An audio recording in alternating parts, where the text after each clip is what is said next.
Dalam Neraka Vietnam. Episode 87. Dia mengangguk. Cara itu sudah kuno dan tak ada hasil. Sudah puluhan, mungkin ratusan kali dilaksanakan oleh tentara Amerika ketika masih berkuasa di sini. Tapi tak seorang pun di antara Vietcong yang disiksa yang dapat menunjukkan di mana tempat tawanan perang itu disekap. Bukannya mereka tak mau buka suara, siapa yang tahan pada siksaan. Tetapi, begitu tempat yang ditunjukkannya dilacak, tempat itu sudah kosong. Bangsa kami sudah kenyang dengan perang melawan Barat. 100 tahun melawan Perancis, belasan tahun melawan Amerika. Tempat penyekapan tentara Amerika selalu dipindah-pindahkan untuk menghindari sergapan. Buat sesaat mereka kembali sama-sama terdiam. Maaf, saya mengantuk, ujar si bungsu akhirnya, sambil mengangguk hormat pada gadis tersebut. Kemudian berdiri dan berniat masuk ke kamarnya. Namun dia baru berjalan 2 langkah ke arah kamarnya, ketika tiba-tiba dia menghentikan langkah. Tegak diam dengan mata mengecil. Ada yang datang, ujarnya perlahan sembari membalikkan badan dan menatap Amy Florence. Gadis itu juga menatapnya.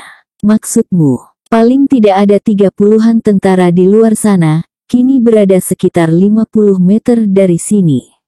Mereka akan mendatangi tempatmu ini, Nona. Anda yakin? Ucapannya belum berakhir, ketika abangnya muncul dari lantai bawah. Di bahunya tergantung sebuah handbag, mungkin berisi pakaian dan uang sekedarnya. Di tangannya ada sebuah bedil otomatis dan di pinggangnya 3 granat. Semua alat perang itu buatan Amerika. Dragon menelepon, malam ini seregu tentara akan menggeledah bar ini dan akan menangkap kita, ujar Abang Amy.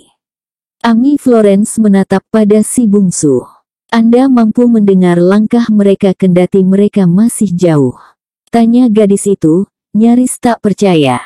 Saya tak mendengar apapun, tetapi naluri saya merasakan ada bahaya yang amat besar yang mengancam kita di rumah ini. Bagaimana? Tidak perlu kita bahas sekarang bagaimana saya dapat merasakan datangnya bahaya, Nona. Nampaknya kita harus menyingkir segera. Gadis itu menatap si bungsu dengan tatapan separuh takjub. Ya Tuhan, bencana itu ternyata datang lebih cepat. Itulah akhirnya yang bisa diucapkan gadis tersebut sambil bergegas menuju ke kamarnya. Ketika dia kemudian muncul kembali, pakaiannya sudah bertukar dengan jeans dan kaos serta sebuah pistol. Saat itu serentetan tembakan terdengar di luar, di bahagian depan bar. Mereka sudah mulai. Ambil barang Anda, Tuan, ujar Abang Amy Florence kepada si bungsu. Si bungsu bergegas ke kamarnya, memakai sepatu, menyambar ransel. Kemudian bergabung di ruang tengah di lantai atas bar itu. Amy menuju ke dinding di belakang sofa. Di sana ada sebuah lukisan cat minyak, lukisan 6 ekor kuda hitam dan seekor kuda putih di bahagian depan, tengah berlari di sungai yang dangkal.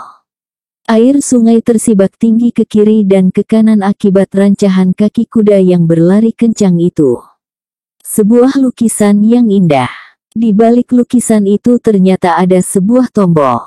Amy menekan tombol tersebut. Sebuah lampu merah sebesar ujung korek api menyala. Lukisan dikembalikan ke posisi semula.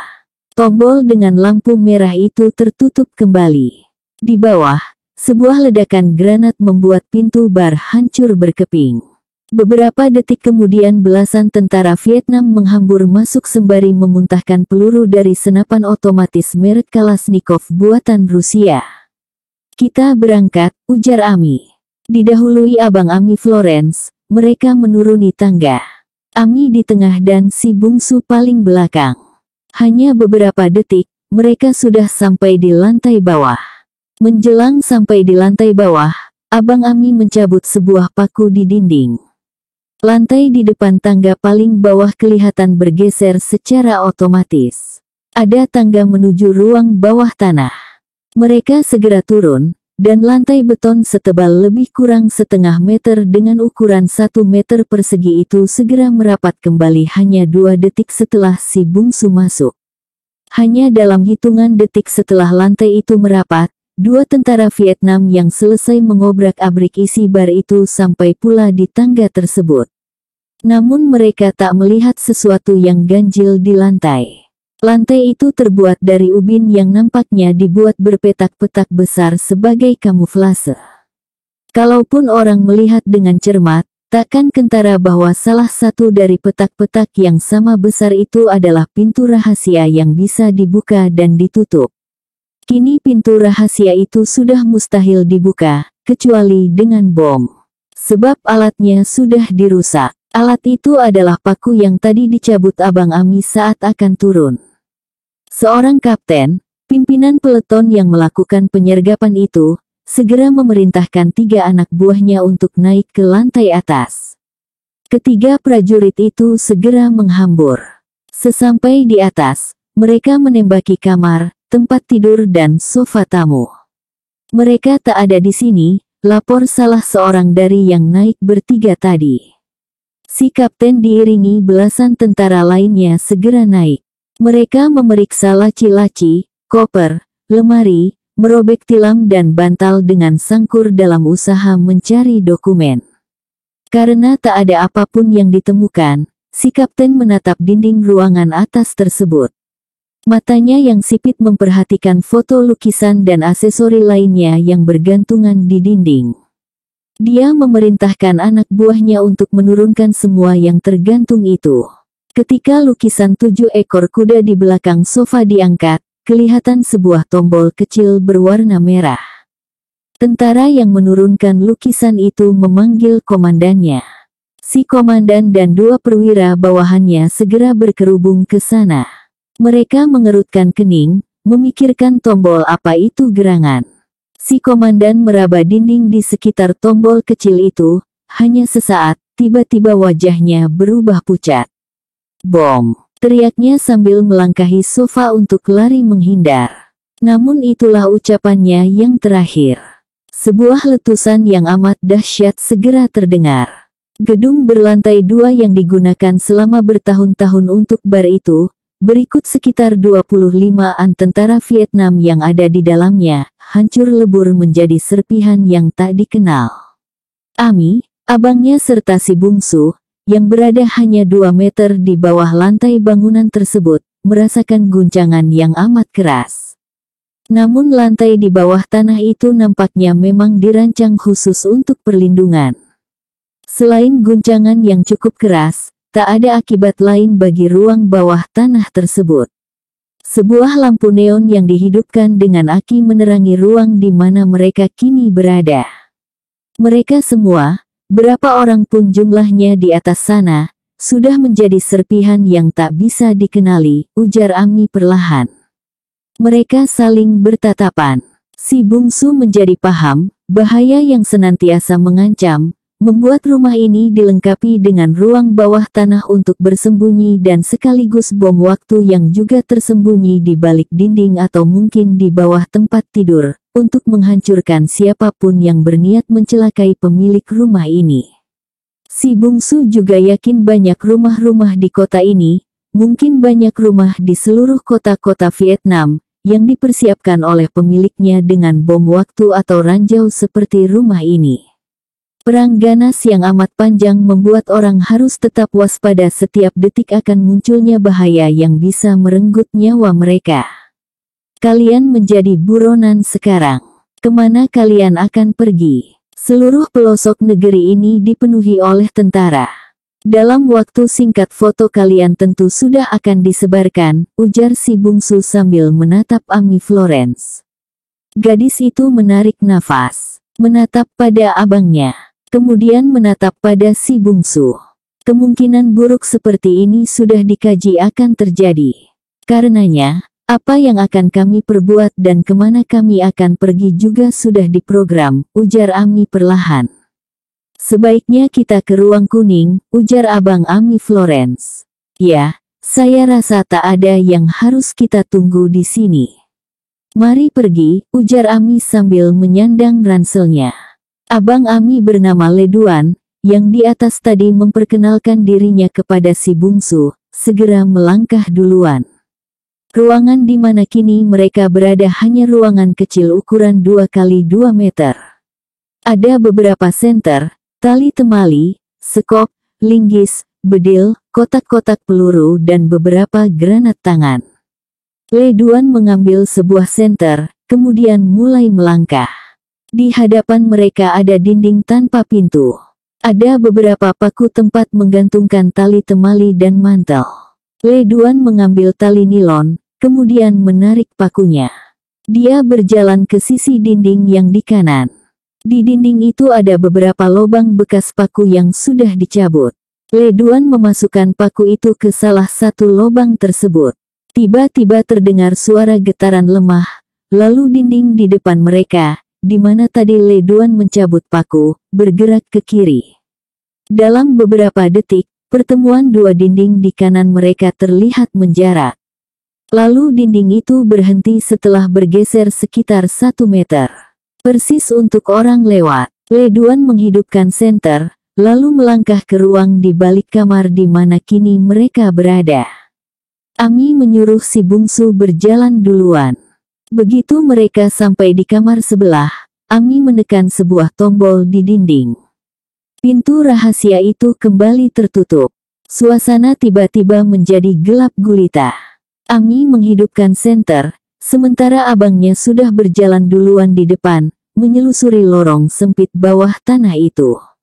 Kini Ami berjalan di depan, si bungsu mengikuti dari belakang. Ada 2 tikungan yang mereka lewati, kemudian si bungsu melihat Le Duan kembali mencabut sebuah paku di dinding. Dinding di kanan mereka terkuak. Ada ruangan di baliknya. Mereka masuk satu demi satu. Ami menekan sebuah tombol. Ruangan itu tiba-tiba diterangi lampu berkekuatan 10 watt. Si bungsu segera tahu, kamar inilah yang tadi disebut Le Duan sebagai ruang kuning. Ruangan itu berukuran sekitar 3 kali 2 meter. Ada meja kecil, ada tumpukan barang-barang militer, ada peta di dinding. Saya akan memeriksa radio, mengirim pesan, sekalian memeriksa speedboat, ujar Le Duan. Tanpa menunggu jawaban adiknya, lelaki itu mulai menghidupkan senter saat dia melangkah keluar dari ruang tersebut. Begitu dia tiba di luar, pintu kamar itu tertutup kembali. Ada celah kecil di bagian atas kamar. Nampaknya berfungsi sebagai sirkulasi udara. Ketika Ami mulai membuka beberapa kantong parasut, si bungsu memperhatikan peta di dinding. Dia segera tahu peta itu adalah peta untuk kepentingan militer. Ada 3 peta di dinding. Peta Vietnam Utara yang digabung dengan selatan, peta kota Da Nang dan peta kota Saigon. Pada 2 kota terakhir terlihat tanda-tanda di mana markas tentara Amerika sebelum diusir tentara utara. Well, malam ini kita tidur di sini dulu. Kita harus menunggu jawaban dari salah satu kapal perang Amerika yang berada di sekitar Kepulauan Natuna, ujar Ami. Ucapan gadis itu mengejutkan si bungsu yang tengah memelototi peta di dinding. Dia mengalihkan tatapannya dari gadis itu ke lantai. Di lantai sudah terbentang kasur tipis tentara yang dialas dengan terpal. Ada juga selimut pembagian tentara, dan bantal karet yang untuk menggelembungkannya harus ditiup dulu lewat sebuah pentin di sudutnya. Anda tidak keberatan kita tidur berdekatan di sini, bukan? Ujar Ami. Si bungsu tiba-tiba merasa kampungan sekali mendengar pertanyaan gadis itu. Biasanya prialah yang harus bertanya seperti itu kepada wanita. Dia menatap Ami Florence, tapi gadis itu dengan cuek tengah bersalin pakaian, memasang baju tidur yang nampaknya dia bawa di dalam ranselnya. Si bungsu terpaksa kembali menatap ke peta di dinding. Kita akan tidur bertiga bersama Le Duan di sini, bukan? Ujarnya. Usai mengucapkan kata-kata itu dia menyumpahi dirinya sendiri. Tidak, dia tidur di kamar radio. Tapi jangan khawatir, saya tidak akan memperkosamu, ujar Ami. Tumbuang. Gadis ini benar-benar tumbuang, rutuk si bungsu di dalam hati. Dia meletakkan ranselnya, kemudian membuka sepatu. Matanya memang sudah sangat mengantuk. Ketika dia akan berbaring, Satu-satunya tempat berbaring di kamar kecil itu hanya ada di sebelah tubuh Ami. Gadis itu sudah duluan bergolek dan menutupi badannya dengan selimut tentara yang bergaris-garis seperti belang zebra. Akhirnya dia memang harus bergolek di sisi gadis itu, sembari ikut-ikutan menyurut ke bawah selimut. "Tidak takut ku perkosa," bisik gadis itu. "Tumbuang, kalera," rutuk si bungsu dalam hati. "Hei Upik, hati-hati kalau ngomong. Saya ini durian, engkau mentimun. Cabik-cabik dirimu nanti. Jangan terlalu banyak siginyang," ujarnya dengan suara mendesis. Ami Florence mengerutkan kening mendengar ucapan yang tak dimengertinya itu. Dia memiringkan tubuh menghadap pada si bungsu. Tapi lelaki itu ternyata tidur miring membelakangi dirinya. Sekali rengkuh, tubuh si bungsu dibuatnya tertelentang. "Hei, mengapa ini? Kau," ucapannya belum selesai. Tangan gadis itu kembali merengkuhnya. Dan rengkuhan ini membuat tubuh si bungsu hampir terpelintir. Agar tidak terpelintir, dia terpaksa menurutkan rengkuhan itu. Tubuhnya kini menghadap pada Ami. Dan tiba-tiba dia mendapatkan hidung dan wajahnya hanya sejengkal dari hidung dan wajah gadis itu. Dia menarik kepalanya agak ke belakang, agar kepala mereka agak berjarak. Namun tangan gadis itu mencekal rambutnya, menariknya dengan agak kuat, sehingga hidung mereka beradu. "Kau seperti anak perawan saja. Bicara yang jelas, apa maksud kata-katamu tadi?" ujar Ami dengan geram, sementara tangannya masih mencekal rambut si bungsu. Kalau ada yang membuat si bungsu marah, bukan karena cekalan tangan gadis itu di rambutnya, melainkan kata-kata, "Kau seperti anak perawan saja," itu. Oh, mengkalnya hati si bungsu. Tangannya segera menjambak pula rambut Ami. Menariknya kepala gadis itu sehingga hidung mereka hampir berlamak. "Sekali lagi kau ucapkan kata-kata, seperti anak perawan itu, kupatahkan lehermu, Upik," desisnya dengan mata melotot. Ami bukannya takut, dia balas memelototkan matanya. Kemudian tersenyum. Kemudian kepala si bungsu diraihnya. Dan sebelum pemuda itu sadar apa yang akan terjadi, ya ampun, bibir gadis itu sudah melumat bibirnya. Lama pula. Oke, sekarang katakan padaku, apa arti kata-katamu tadi? Engkau durian, aku mentimun, dan diriku akan cabik-cabik, dan agar aku jangan banyak siginya. Apa artinya itu? Si bungsu tak segera menjawab. Ada beberapa saat dia pergunakan waktu untuk menormalkan degup darahnya yang mengencang ketika gadis itu melumat bibirnya tadi. "Katakan, apa artinya ucapanmu tadi, please," ujar Ami sambil menyurupkan wajahnya ke dada si bungsu, dan tangannya memeluk tubuh lelaki itu dengan erat. Persis seperti anak kucing kedinginan, yang menyurupkan tubuh ke bawah perut induknya. Si bungsu menarik nafas. Dia arif. Kedegilan gadis ini merupakan pelarian dari hidupnya yang keras. Sekuat-kuatnya manusia bertahan menjalani kehidupan dengan tegar, pasti ada ketika di mana dia seolah-olah terpuruk ke lubang tanpa dasar. Pada saat-saat seperti itu, orang membutuhkan tempat pelarian. Memerlukan teman yang bisa diajak bicara. Bahkan tidak hanya tempat pelarian dan teman yang mendengar dan didengar, melainkan juga tempat berlindung. Orang pandai dan ulet bisa mengatasi persoalan pelik dalam kerja dan tugasnya. Namun ketika persoalan pelik itu justru datang dari dalam, bukan ancaman dari luar, orang sering merasa gamang. Perlahan didekapnya tubuh Ami Florence, dibelainya rambut gadis itu yang menebarkan aroma harum yang lembut. Kemudian dia paparkan apa arti ucapannya tadi. Arti kiasan yang sering dipakai di kampungnya, berkaitan dengan hubungan lelaki dan perempuan. Gadis itu mengangkat wajah, menatap pada si bungsu, tatkala usai menceritakan arti kata-katanya itu. "Apakah di kampungmu wanita selalu berada dalam posisi seperti itu? Lemah dan harus dikasihani?" tanyanya perlahan. "Dalam teori tidak, tapi dalam kenyataan, ya, apa contohnya?" Kampungku itu secara kultur disebut Minangkabau. Di Minang, dalam teori, wanitalah yang memegang kekuasaan. Baik dalam hal harta pusaka maupun dalam membentuk garis keturunan. Suku anak harus menurut suku ibu. Namun dalam praktek, wanita tetap saja menggantungkan hidupnya pada lelaki. Dimanapun kondisi seperti itu berlaku.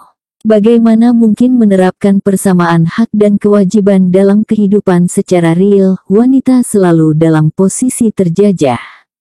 Potong Ami. Kadang-kadang iya.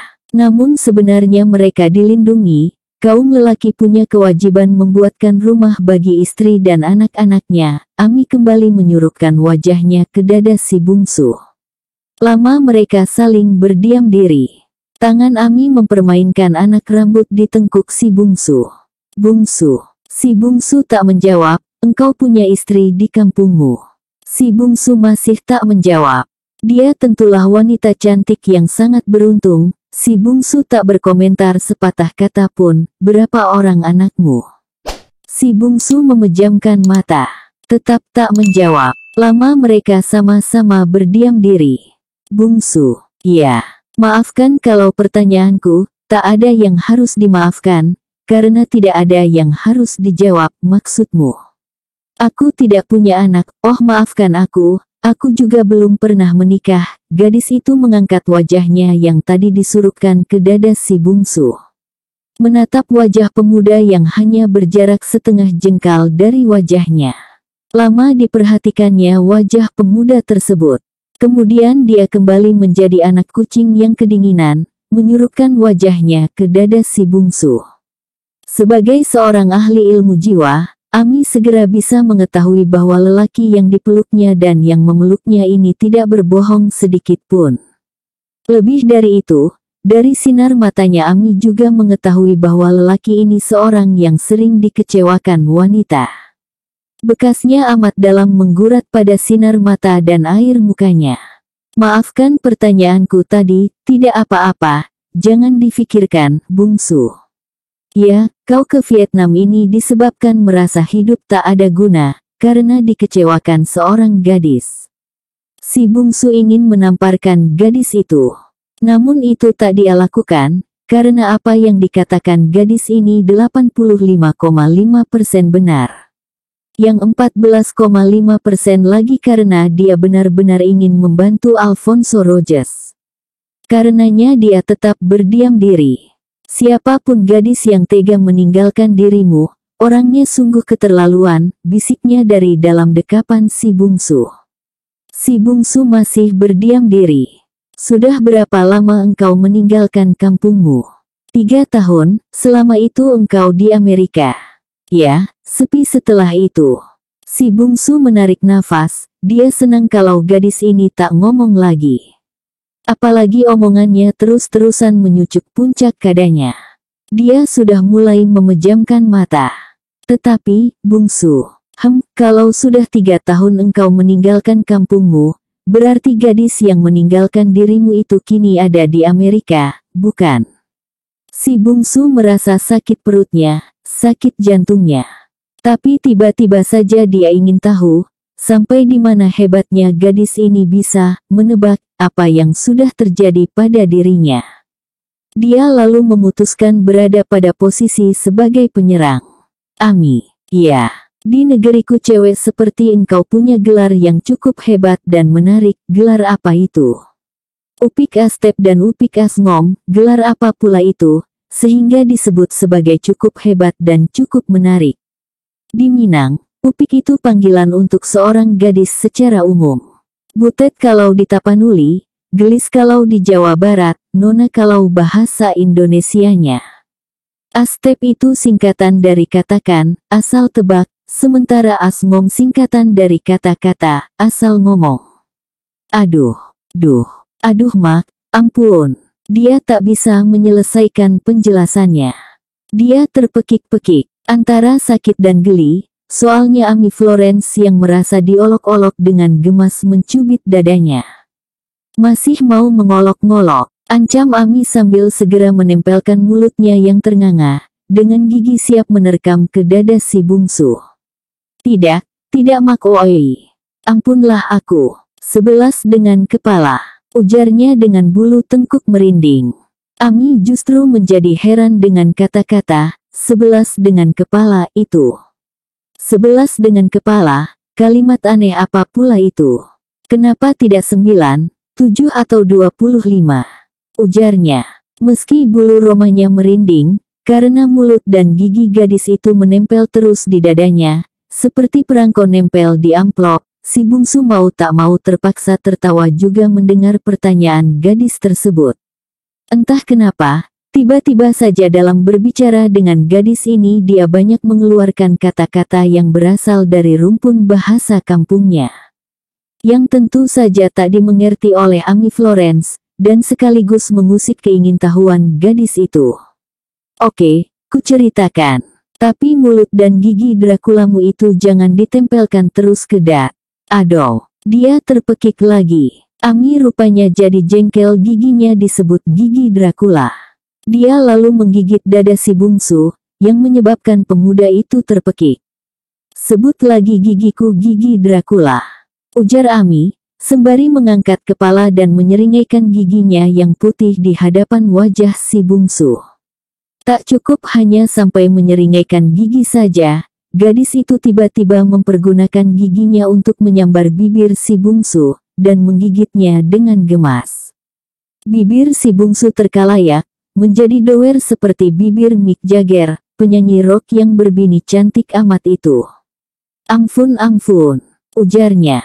Ayo katakan apa arti 11 dengan kepala itu, perintah Ami. Alamak, keluh si bungsu tatkala Ami melepaskan gigi dari bibirnya. Kemudian menyurupkan lagi kepalanya ke dada si bungsu. Persis anak kucing kedinginan. Bungsu, apalagi, ya. Si bungsu cepat-cepat meralat suaranya yang semula bernada jengkel menjadi dilembut-lembutkan. Ceritakan soal 11 kepala itu. Usai menarik nafas panjang, si bungsu lalu menuturkan apa artinya kata-kata tersebut bahwa orang biasanya minta ampun dengan merapatkan kedua telapak tangan yang berjari 10, kemudian menundukkan kepala. Jari yang 10 dengan sebuah kepala, menjadi 11. Ami, ya aku mengantuk, kita tidur, ya. Ujar si bungsu gembira. Jadi, selama 3 tahun engkau berada di Amerika? Tanya gadis itu. Tapi sudah mengantuk, ujar si bungsu. Soal gadis yang mengecewakanmu itu belum selesai, biarlah. Kuanggap selesai saja, bagiku belum, besok kita selesaikan, besok kita justru akan berpisah, si bungsu terdiam. Bungsu, ya, kita berdua tak punya hari esok, bukan? Yang kita miliki hanya saat ini. Ceritalah sebelum, saat ini, itu berakhir. Please, ujar gadis itu sambil mempererat pelukannya. Si bungsu menarik nafas. Diciumnya rambut gadis itu. Dipereratnya pula pelukannya ke tubuh Ami. Gadis itu ada di Amerika. Bisik gadis itu perlahan. Ya, ujar si bungsu. Dia pastilah orang Asia, si bungsu tertegun. Gadis ini ternyata tidak hanya Aztec dan Asmoni. Bagaimana dia bisa menyimpulkan, Michiko, gadis yang meninggalkannya itu, orang Asia. Dia orang Asia, kan? Bagaimana engkau bisa menyimpulkan begitu? Entahlah, barangkali naluri kewanitaanku, sepi sesaat. Dia bukan gadis kampungmu, bahkan bukan gadis Indonesia, kan? Bukan, ujar si bungsu dengan perasaan semakin mengagumi ketajaman naluri Ami. Karena dia orang Asia, maka yang paling punya kaitan tentulah Jepang. Dia gadis Jepang, bungsu. Kali ini si bungsu meraih wajah Ami yang masih berlindung di pelukan dadanya. Ditengadahkannya wajah gadis tersebut sehingga mereka saling bertatapan. Bagaimana engkau menebak setepat itu, Ami? Orang Asia yang pernah punya kaitan sejarah dengan kalian adalah Jepang. Alur logikanya adalah sebagai berikut. Pasukan Jepang pernah menjajah negeri kalian, barangkali ada dendam antara engkau dengan bangsa Jepang yang menjajah negeri kalian. Mungkin sanak keluargamu, Atau mungkin ayah atau ibumu tersiksa atau terbunuh semasa penjajahan Jepang. Engkau lalu datang ke Jepang untuk menuntut balas. Di Jepang engkau bertemu dan jatuh hati dengan seorang gadis Jepang. Mungkin kau belajar mempergunakan samurai kecil itu dari dia, atau mungkin dari orang lain. Yang jelas, samurai kecil yang menjadi senjatamu, kemudian Jepang dan dirimu, lalu gadis itu dan kedatanganmu ke Amerika, saling kait berkait. Merupakan sebuah sebab akibat. Ami menatap dalam-dalam ke mata si bungsu. Si bungsu juga menatap gadis yang amat cerdas itu dengan perasaan takjub. Kecuali dari siapa dia belajar mempergunakan samurai kecil itu, paparan Ami yang lain benar semuanya. Perlahan didekatkannya wajahnya ke wajah gadis itu. Perlahan didekatkannya bibirnya ke bibir gadis itu. Ami memejamkan mata, tangannya memeluk kepala si bungsu. Perlahan diciumnya bibir gadis itu dengan lembut. Setelah itu, perlahan dia tuturkan tentang Michiko secara garis besar. Dia ceritakan mana yang perlu-perlu saja. Ami Florence mendengarkan dengan kepala tetap berada dalam pelukan si bungsu. Dengan tangan tetap memainkan rambut di tengkuk pemuda tersebut. Ketika si bungsu selesai bercerita, suasana menjadi sunyi. Kau punya kekasih. Suara si bungsu memecah keheningan. Ami semula tak bereaksi. Namun setelah beberapa saat, dengan wajah masih berada di dada si bungsu, dia mengangguk. Dulu tunanganku seorang perwira Vietnam Selatan. 7 tahun yang lalu dia dan 2 tentara Amerika tertangkap oleh Vietcong. Kemudian dinyatakan hilang. Saya sudah berusaha mencari jejaknya, namun tak ada bekas sama sekali. Sampai akhirnya dia ditemukan dalam keadaan gila di pinggiran Saigon. Kemudian bunuh diri. Sejak itu aku membenci tentara utara dengan sepenuh kebencian. 5 tahun yang lalu aku menawarkan diri menjadi mata-mata Amerika. Itulah mula asalnya aku bertugas untuk Selatan dan Amerika, sepi beberapa saat. Maafkan kalau aku membangkitkan kenangan lamamu, Ami, gadis itu menjawab dengan mencium dada si bungsu. Kemudian wajahnya, kemudian bibirnya. Kemudian sepi. Tadi kata abangmu akan menunggu jawaban radio dari salah satu kapal angkatan laut Amerika yang berlabuh di sekitar Natuna. Apa maksudnya? Ya, Natuna di Laut Cina Selatan, yang berada di wilayah Kepulauan Riau, Indonesia. Hanya satu itu pulau bernama Natuna di dunia. Apakah pemerintah Indonesia mengetahui perairannya dipakai oleh armada Amerika untuk kegiatan perang melawan Vietnam?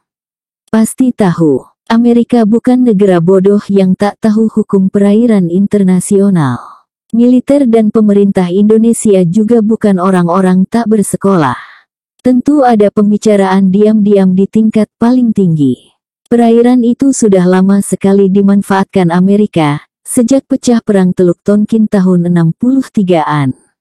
Saat itu, armada 7 Amerika berada di perairan tersebut. Kini armada itu sudah ditarik. Tetapi beberapa buah kapal perangnya masih di sana.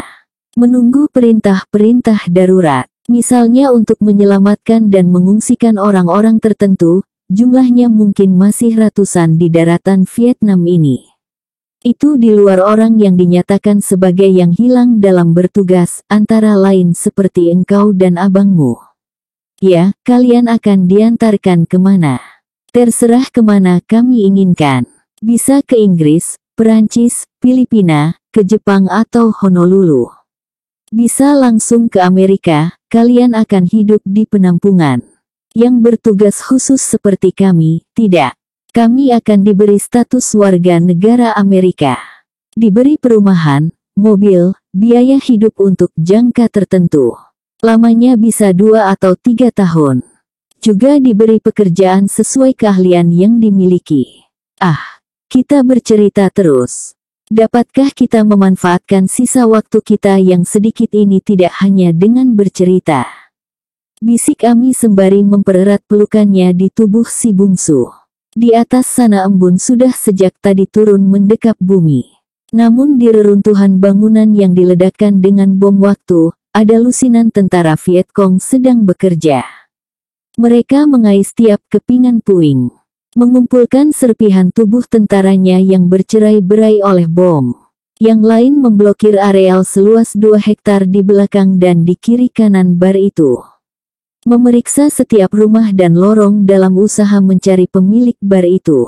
Sebab, dari serpihan tubuh yang mereka kumpulkan, tak ditemukan serpihan tubuh wanita.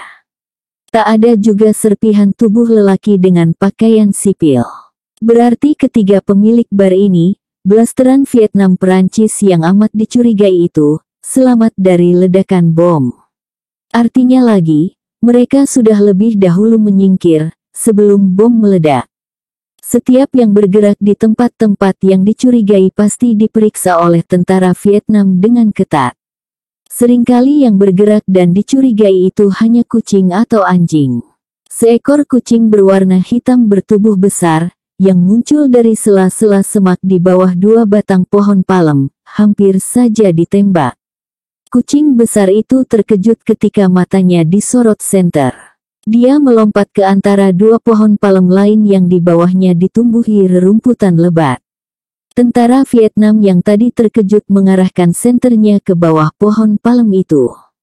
Mungkin karena situasi dalam perang, pemilik pohon palem tak sempat mengurus tamannya. Selain rumputnya lebat karena tak disiangi, warna rumput itu menjadi pirang. Mungkin karena tak pernah disiram. 2 tentara Vietnam mendekat ke pohon palem itu. Tubuh kucing hitam besar yang bersembunyi di rerumputan tebal dan pirang itu menegang. Seolah-olah membaca bahaya yang mengancamnya. Saat kritis itu dia melihat sebuah lubang kecil di depannya. Kucing itu segera masuk ke lubang tersebut. Semula agak sempit, tapi karena dia berusaha terus untuk menerobos, akhirnya seluruh tubuhnya amblas ke dalam. Di dalam juga sempit, namun dibanding udara dingin berselimut embun di luar, di dalam ini terasa amat hangat. Dia tak tahu bahwa 2 tentara Vietnam yang tadi memburunya melihat saat dia masuk ke dalam lubang kecil. Baru saja dia berada di dalam lubang kecil yang hangat itu, tiba-tiba kedua tentara Vietnam tersebut mengangkat sebuah kardus. Dia di dalam, ayo kita kerjain, ujar yang seorang. Seperti kekurangan pekerjaan, kedua tentara itu mengguncang dan membanting-banting kardus tempat kucing itu sembunyi. Kucing itu merasa tubuhnya tergencet, terlambung ke atas, terbanting ke bawah. Dipelintir, dia berusaha bertahan, dengan tetap menegangkan badannya agar tak remuk. Entah berapa lama peristiwa itu terjadi, kucing itu tetap bertahan agar tak tercampak keluar, atau tak muntah. Kendati dari mulutnya sudah meleleh buih keputih-putihan karena dihajar kedua orang tentara itu. Hei, kalian mengapa di sana? Sebuah bentakan menghentikan kedajalan kedua tentara Vietnam tersebut. Mereka menyampaikan kardus yang di dalamnya masih berada kucing hitam itu. Kemudian melangkah cepat-cepat ke arah komandan yang menghardiknya. Kucing itu merasa tulang belulangnya seperti akan remuk. Sesaat sebelum tubuhnya lunglai dan diam tak bergerak, moncongnya memuntahkan buih. Apa yang kalian dapat? Hardik sersan kepada 2 tentara Viet Cong itu. Kami kira di sela-sela lem palem itu ada yang bersembunyi, Pak, jawab yang seorang dalam sikap sempurna. Lalu, ternyata hanya 2 kucing besar yang bersembunyi di dalam kardus bekas, plak. Plak, plak. Kedua prajurit itu dapat 2 tempeleng, masing-masing 3 kali di pipi. Mana berani kedua prajurit itu membantah. Ketika diperintahkan untuk memeriksa lorong dari rumah yang lain, keduanya segera berlalu dengan cepat setelah memberi hormat. Sementara, esok paginya Ami Florence sudah selesai memasak kopi dengan kompor listrik di ruangan kecil itu. Si bungsu terbangun tatkala hidungnya mencium aroma kopi yang harum. Hei, engkau buka restoran di dalam goa ini, ujarnya sambil bangkit. Ya, barangkali kawan-kawan Viet Cong di atas sana berminat ikut ngopi. Mana Le? Sedang mempersiapkan bot karet. Sorry, tak ada kamar mandi. Tapi di sudut itu ada wastafel untuk cuci muka. Jam berapa sekarang? Tanya si bungsu setelah dia menemukan jam di tangannya. Mungkin terlepas ketika tidur malam tadi. Jam 10, si bungsu menoleh kepada Ami. Gadis itu mengangkat alis dan menganggukkan kepala. Jam 10, memangnya mengapa saja aku malam tadi maka sampai bangun jam 10, pikir si bungsu sambil mencuci muka dan menggosok gigi dengan sikat gigi yang dia ambil dari ranselnya. Ketika dia duduk untuk sarapan di meja kecil ternyata Ami sudah menyediakan secangkir kopi dan roti bakar. "Hei, sebaiknya Le ikut sarapan bersama kita," ujarnya. "Dia yang membangunkan saya. Sarapannya sudah saya antar ke ruang radio," jawab Ami. Sambil sarapan gadis itu mengambil sebuah peta kecil dari ransel. Kemudian mengembangkannya di meja di depan si bungsu. "Ini peta terowongan bawah tanah di kota ini. Bahwa di kota ini ada terowongan hampir semua penduduk tahu. Tapi ada di antara terowongan itu yang dijadikan tempat-tempat rahasia, hanya kalangan terbatas yang tahu. Intelijen Amerika dan intelijen tentara Vietnam Selatan melakukan penambahan terowongan selama bertahun-tahun, secara diam-diam di bawah tanah ini." Ami berhenti sejenak, menghirup kopinya. Kemudian mengunyah roti bakarnya, kemudian melanjutkan keterangannya. "Mereka membangun beberapa terowongan rahasia, tanpa merusak terowongan lama, yang berfungsi sebagai tempat pembuangan air kota. Perhatikan titik merah ini. Ini adalah posisi paku khusus. Alat pembuka pintu rahasia ke terowongan rahasia dari terowongan biasa. Di antara 2 atau 3 di dinding, ada satu yang berkepala pipi. Paku ini tidak begitu kentara di antara paku-paku itu." Ami berhenti lagi. Dia menatap pada si bungsu yang juga sedang menatap padanya. Ami menghirup kopinya. "Well, cabut saja paku berkepala pipih itu. Perhatikan sekitar setengah meter ke bawah, atau ke kiri atau ke kanan. Tak lebih dari setengah meter. Pasti ada lubang seolah-olah bekas paku yang dicabut. Masukkan paku yang dicabut itu ke sana. Pintu rahasia itu akan terbuka. Bila kau sudah masuk maka akan tertutup lagi. Kau sudah melihat tadi malam ketika kita melewati 2 pintu," papar Ami. Kemudian mengunyah roti bakarnya. "Bungsu, perhatikan titik warna hijau, itu adalah jalan menuju keluar terowongan. Ada belasan titik, tersebar di berbagai penjuru kota, di mana engkau bisa keluar.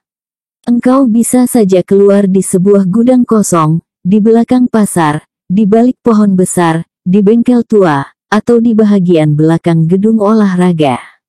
Ami memasang rokok downhill-nya, mengisap dan mengepulkan asapnya dengan nikmat.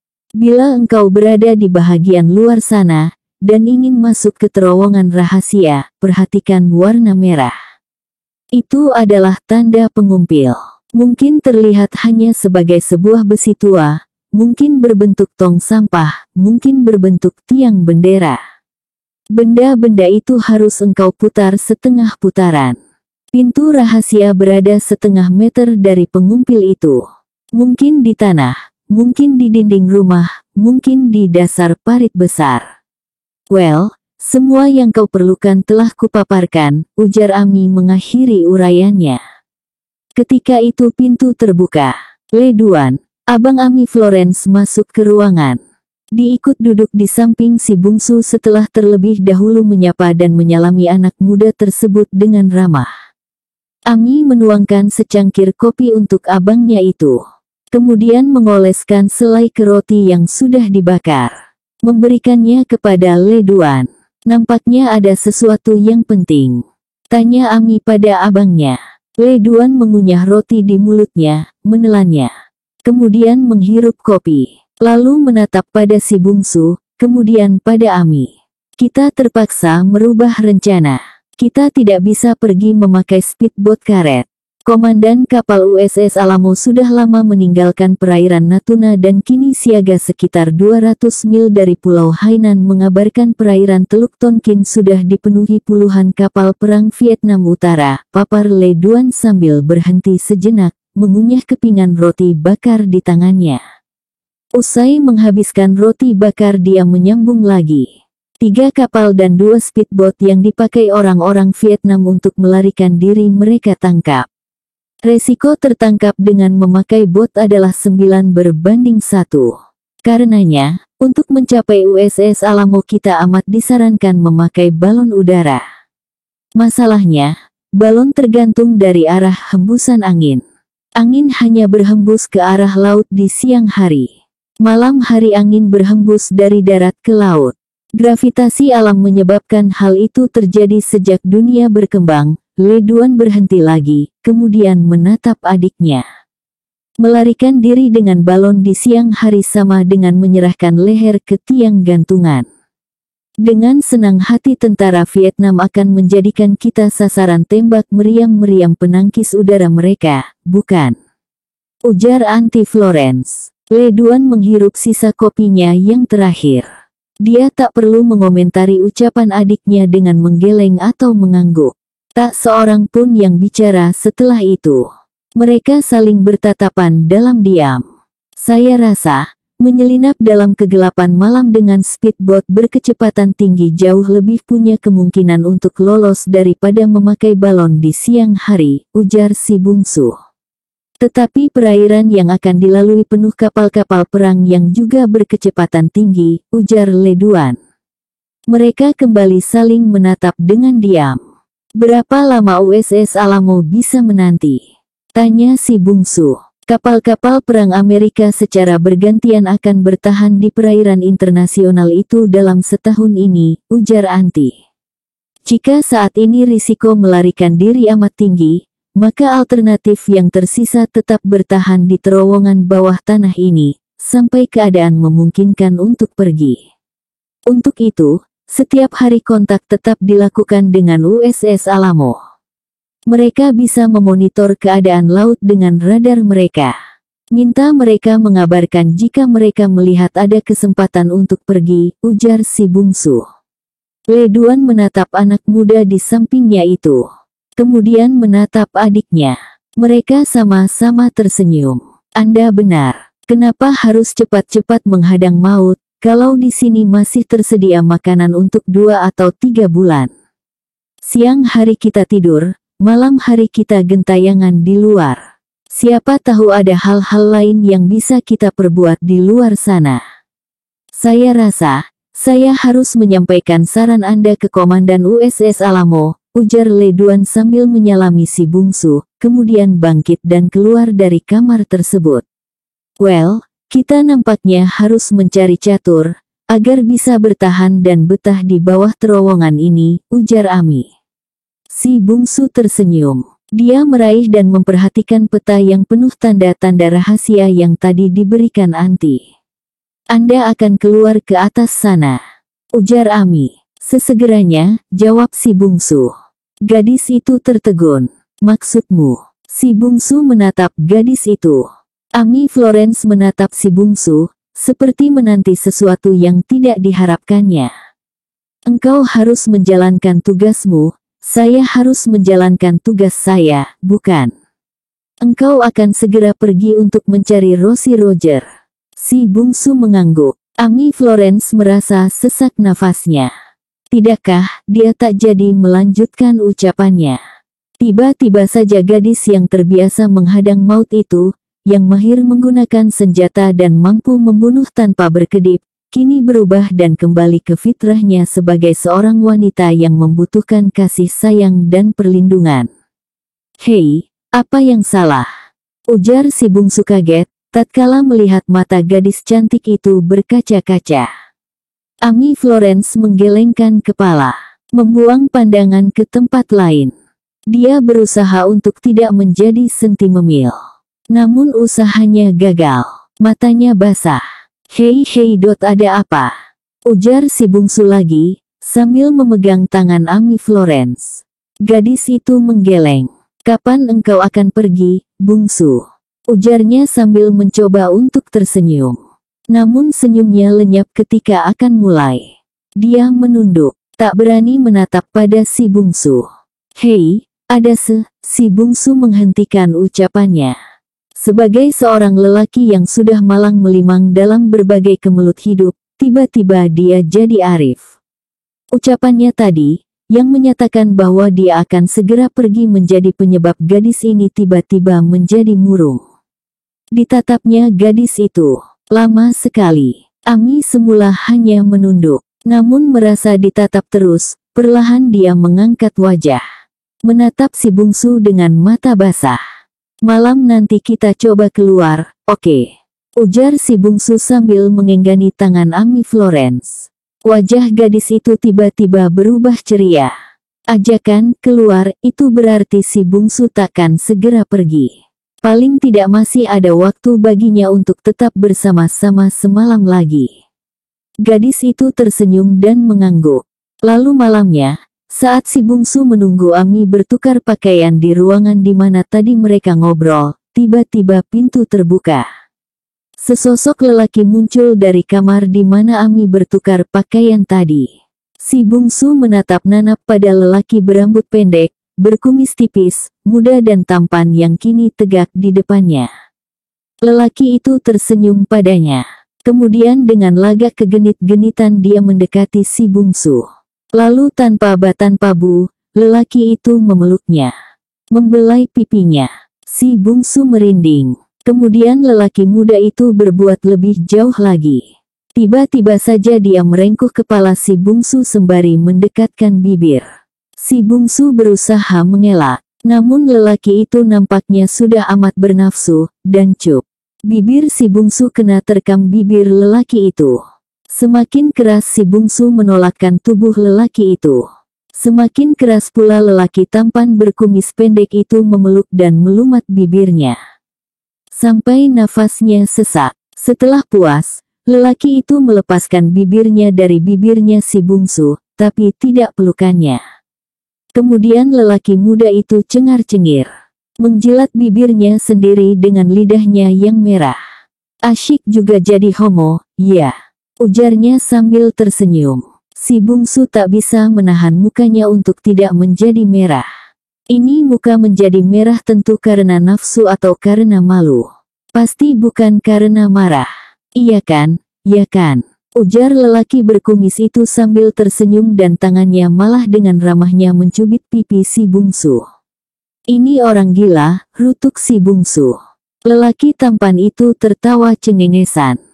Kemudian melepaskan pelukannya dari pinggang si bungsu. Kemudian memutar diri, mematut pakaian model komprang berwarna hitam, sebagaimana lazimnya dipakai orang-orang Cina. Persis lelaki kan? Tanya lelaki tampan itu. Si bungsu memang harus mengakui, pakaian bersahaja dengan kumis tipis dan rambut dipotong sangat pendek itu merupakan penyamaran yang amat sempurna. Kalau saja dia bertemu orang ini di tempat lain, bukan di dalam ruang bawah tanah ini, dia pasti takkan menyangka bahwa lelaki ini sebenarnya adalah Ami Florence. Gadis blasteran Vietnam Perancis yang cantik itu. Yang agak susah disembunyikan adalah warna matanya yang biru dan alisnya yang lentik. Tapi bentuk fisiknya yang lain tersembunyi secara total di balik penyamaran yang sempurna. Dadanya yang montok pun kelihatan datar. Di bahagian dalam dia memakai baju kaos model T-shirt, baru di luarnya ditutup dengan baju model Cina berwarna hitam dengan dasar kain kepar. Bersambung ke episode 88.